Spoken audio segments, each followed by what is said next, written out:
Welcome to Penrose Learning, where we make understanding easy. In this video, I will explain how to play Asu on Roblox Mobile. To begin, launch the Roblox app on your phone or tablet. Navigate to the search bar and type in Asu, Rover to find the game. Once you locate it, simply tap to join the experience. A strong, consistent internet connection is crucial for optimal performance, helping to prevent lag and ensure your taps register accurately during fast-paced songs. Get ready to tap along. Asu Rover gameplay involves three main elements.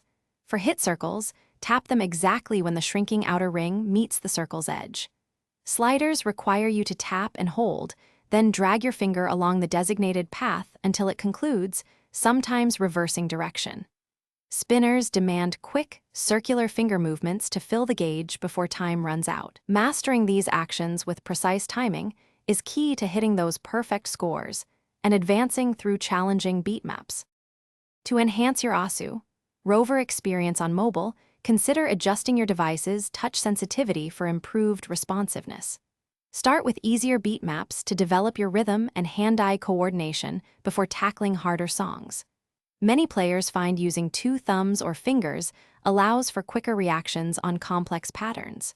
Remember to take short breaks, perhaps every 15 to 20 minutes, to rest your hands and keep your focus sharp for those intense rhythm challenges.